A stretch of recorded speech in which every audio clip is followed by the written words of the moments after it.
Chers spéculateurs, bonjour et bienvenue dans cette vidéo hebdo du samedi. Cette semaine, je vais faire un espèce de point global macro. Je vais parler encore une fois de la paire euro-dollar, parce que comme je l'avais déjà titré, les oligarques européens sont en train de se barrer de l'euro et ils vont massivement s'investir sur le dollar. Et vous le verrez, on va analyser les cycles à très long terme sur le dollar. Potentiellement, le dollar va peut-être s'apprécier de plus 20% en l'espace de quelques trimestres. Un petit peu à l'image de ce qu'on a vu sur le pétrole, ça peut accélérer très très fort. Je vous montrerai un petit peu le scénario qui est en train de se présenter à nous parce qu'on est sur un signal technique haussier à moyen terme sur le dollar.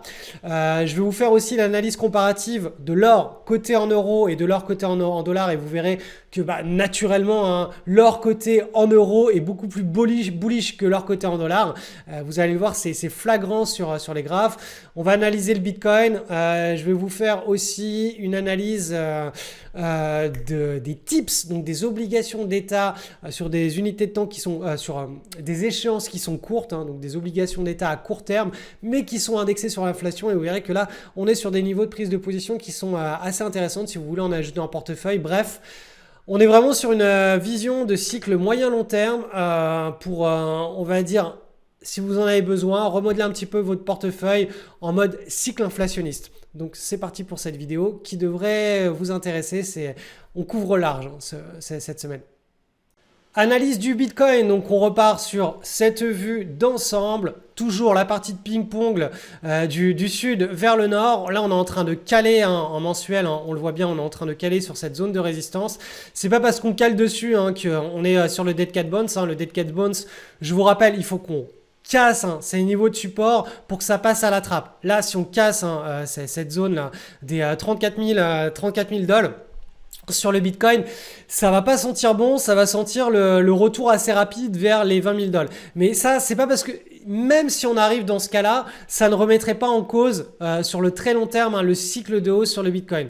Après, on n'y est pas du tout pour le moment. On est toujours là en train de tutoyer ces niveaux-là. Si on casse la zone intermédiaire vers le haut, ce sera le potentiel nouveau cycle.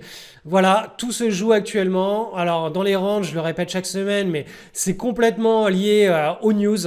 Donc les fluctuations à 1, 2, 3 semaines, elles sont liées aux news et il y a une espèce de polarité naturelle qui s'installe, à savoir que quand on arrive sur la zone de support, ça a tendance à rebondir et à valoriser un petit peu plus à court terme les bonnes news, et quand on est sur la partie supérieure du range, dès qu'il y a une mauvaise news qui va tomber, boum, ça va refaire chuter assez fort les cours. Donc là, la logique est celle-ci. On est en train de revenir tester depuis 2 semaines cette petite zone de consolidation, cette espèce de drapeau baissier. Donc affaire à suivre. Mais voilà, ce qu'il faut garder à l'esprit, c'est ces deux scénarios-là, avec notamment la zone supérieure ou la zone inférieure. Ce qui se passe entre les deux, c'est entre guillemets du bruit de marché. Moi, je vous recommande, et c'est ce que je fais pour moi, je reste cash. Vous pouvez stacker des cryptos, je sais pas moi, des choses qui sont des stablecoins, des choses qui ne sont pas liées directement à la volatilité des actifs pendant ces grosses périodes de range. Ça me semble être plutôt pertinent, mais dès qu'on va repasser sur un scénario directionnel, là on pourra se remettre à prendre des positions spéculatives avec des très très grosses asymétries positives.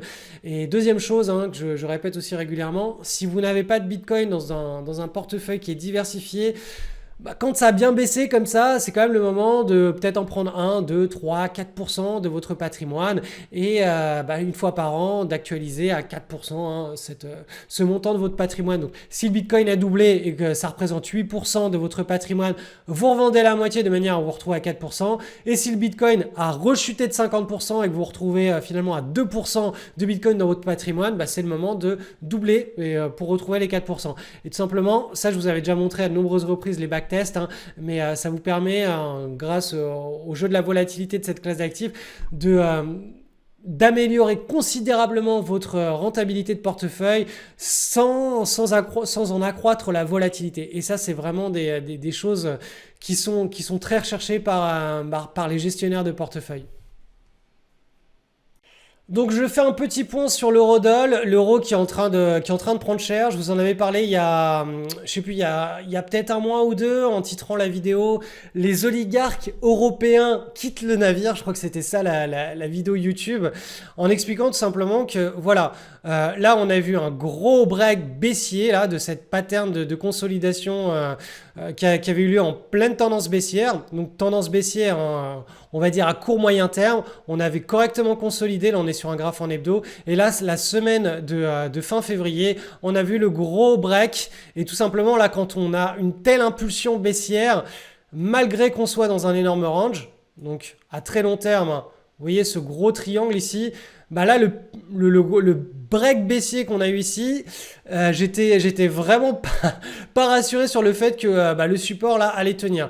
Et là cette semaine, on est en train de casser ce support, hein. Vous voyez que là on est en train d'aller tutoyer le bas, donc on est en train de jouer tout simplement le break de cette énorme triangle chartiste. Donc je vais vous le retranscrire sur une unité de temps supérieure en mensuel.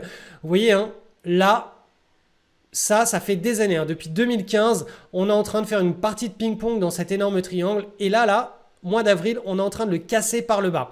Donc là, ça c'est pas bon, hein. Ça veut tout simplement dire que si le breakout tient ses promesses, on va aller très rapidement vers la parité. D'un point de vue de chartiste, hein, les objectifs, on les calcule comme ça. On prend l'amplitude du triangle et on reporte ça à la cassure. Et donc là, ça nous amène quand même à relativement bas. Juste d'un point de vue de chartiste, hein, alors je dis pas du tout qu'on va aller là, hein, c'est une analyse complètement chartiste. Il n'y a pas de réflexion fondamentale derrière, mais ça nous amène quand même à 0,88 en parité, hein, euro-doll. Donc une baisse de l'ordre de moins 18% sur l'euro comparativement au dollar. Donc voilà, c'est pas bon, hein. Je vous rappelle qu'en Europe, on consomme énormément de produits qui sont importés. Donc ces produits vont automatiquement coûter 20% plus cher juste sur la perte de pouvoir d'achat de l'euro, hein. Deuxième chose, le prix des matières premières explose à la hausse dans tous les sens. Donc il y a en plus à la baisse de l'euro s'ajoute le prix des matières premières qui augmente. Donc là, on est vraiment en train de se prendre une double sanction quand on habite en Europe. Ça va être des temps qui vont être difficiles. Et d'ailleurs, je vais vous le montrer tout de suite sur l'analyse de l'or coté en euros et ensuite de l'or coté en dollars, qu'on voit bien que l'euro est en train de faiblir et que le graphe de l'or coté en euros est beaucoup plus bullish et beaucoup plus fort que celui de l'or coté en dollars, parce que tout simplement le dollar est en train de récupérer beaucoup de flux financiers, beaucoup d'argent. Donc là, je vous ai mis le graphe du dollar coté contre un énorme panier de devises à travers le monde. Donc c'est le dollar index. C'est une vue en trimestriel, hein. Donc vous voyez, hein, on remonte là jusqu'à 1985.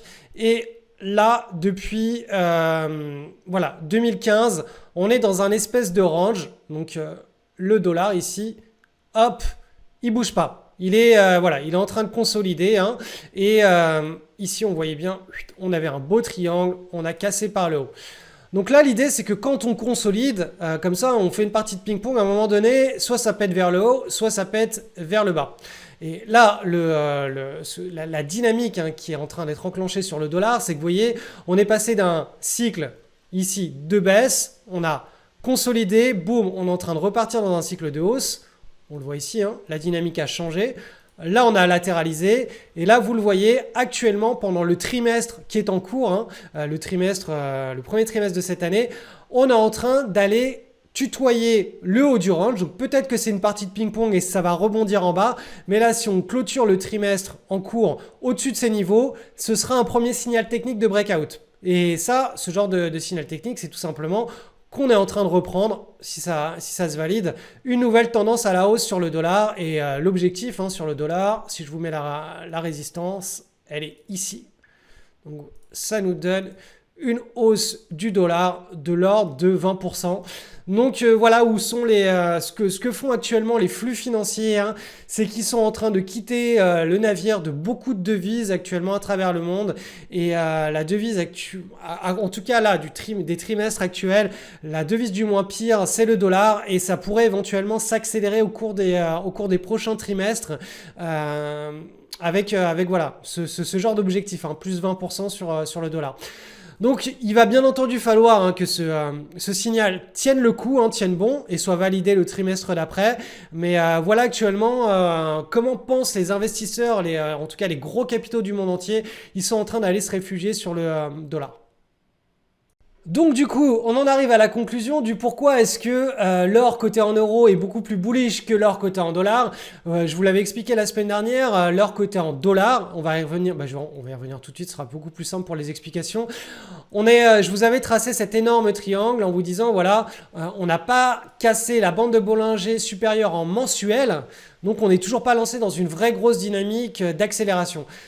Ce phénomène a eu lieu sur l'or coté en euros, tout simplement parce que il y a beaucoup de liquidités qui sont en train de s'investir sur le dollar. Donc forcément, si le dollar monte et que l'or est aussi en train de monter, le différentiel est moins flagrant que sur une devise comme l'euro qui lui est délesté, donc qui baisse, et qu'au même moment l'or monte. Donc le différentiel est beaucoup plus accentué. Donc là, sur l'or coté en dollars, on est toujours extrêmement bullish. Donc d'ailleurs, au niveau de la semaine, voilà, on est en train d'effectuer le rebond. La semaine dernière, je vous expliquais que là, très potentiellement, on était en train de faire un point d'inflexion et que là, on était en train d'effectuer un rebond.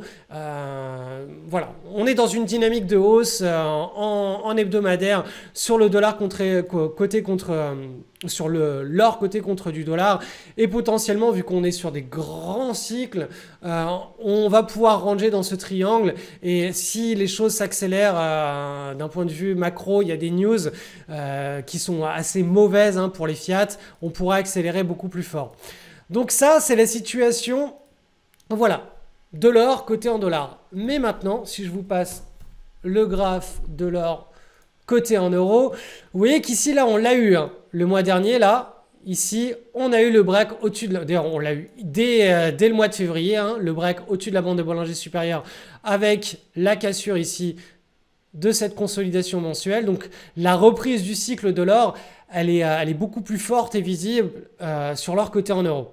Donc là, ça fait 1, 2, là on est en train d'attaquer le 3e mois avec un très très fort appui. C'est un petit peu comme si on saute, on essaye de sauter le plus haut qu'on peut, et là on prend un appui qui est extrêmement fort. Donc l'or, pour tous les investisseurs qui sont majoritairement investis en euros, la perte de pouvoir d'achat qu'ils ont avec leurs euros qui est en train de baisser, ils le répercutent avec leur investissement en or qui lui surperforme allègrement, qui contrebalance, qui surcompense la perte du pouvoir d'achat en euros.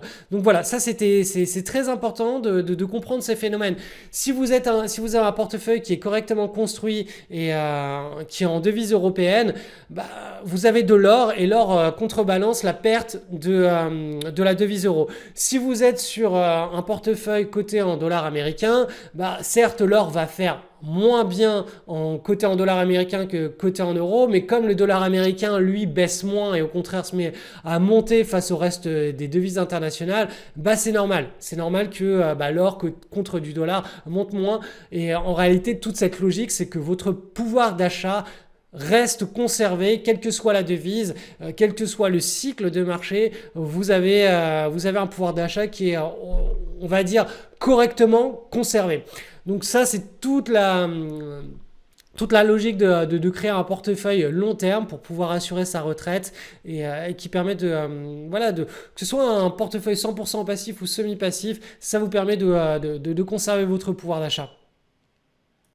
Alors je vous fais juste un petit rappel, c'est que du lundi au vendredi, sauf le mercredi, j'envoie régulièrement à ma communauté privée mes emails privés. Donc là, la semaine dernière et cette semaine, il n'y en aura pas.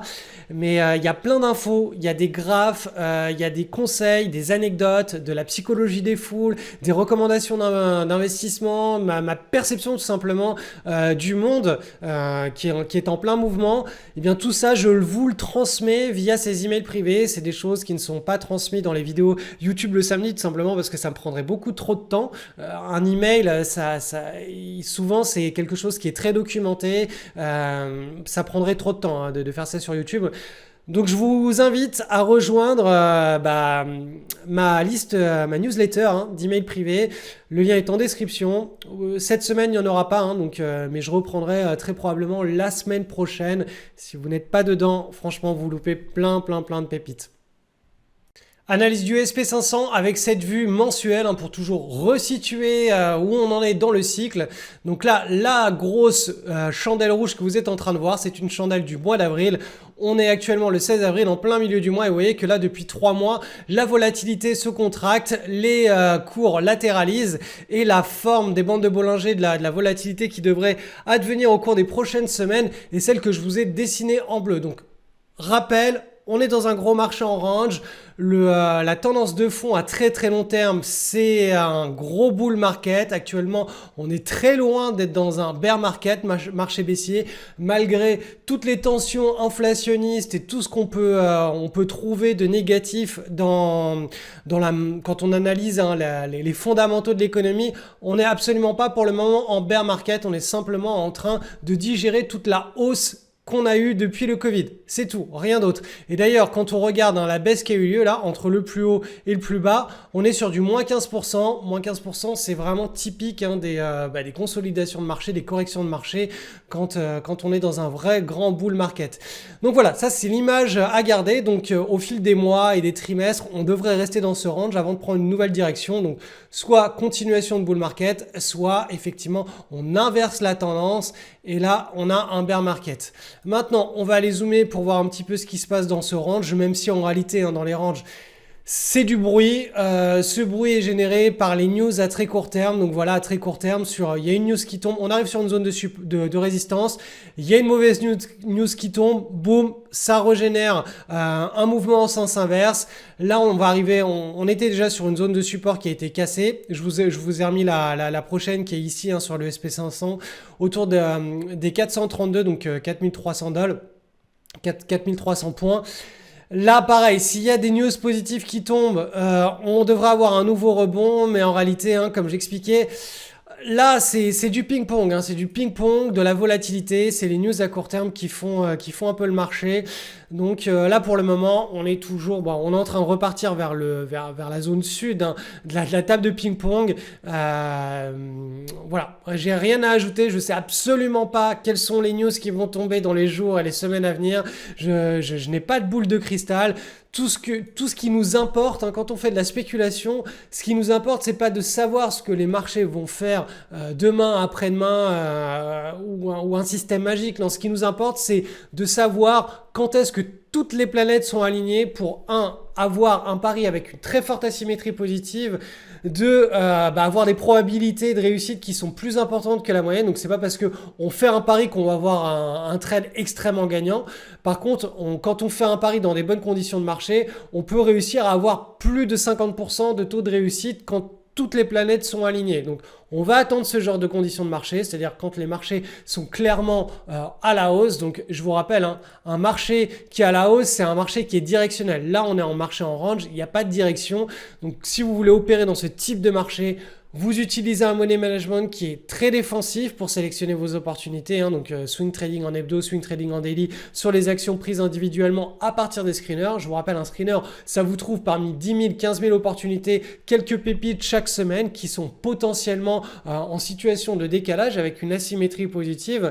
Mais quand on est dans ce genre de conditions de marché, il faut être très très très très défensif. Hein. Donc faible exposition de son capital, on saisit beaucoup moins d'opportunités que dans un marché qui est directionnel haussier et idéalement on n'intervient que sur les secteurs qui eux sont ils sont portés par le mouvement du moment et actuellement c'est le secteur des énergies, y a pas photo, c'est le seul secteur et des minières, hein, c'est les deux seuls secteurs qui sont poussés par les investisseurs et c'est sur ces secteurs là quand vous trouvez des opportunités de swing en daily ou en hebdo, vous pouvez prendre position. Sinon, clairement, vaut mieux s'abstenir et rester cash en attendant que la volatilité là, en mensuel se tasse et qu'on ait une nouvelle direction à la hausse qui s'installe.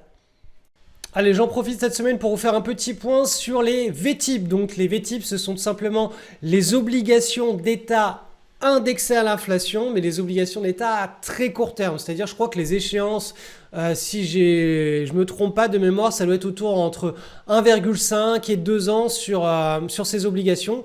Donc ça signifie tout simplement que quand on est dans un cycle inflationniste, les hausses des taux qui sont déclenchés par les banques centrales, qui sont dictés par les banques centrales, vont impacter très fortement à la baisse les obligations d'État qui sont long terme. Et le plus on descend en termes d'échéance de temps, et le moins on sera impacté par une hausse des taux à court terme.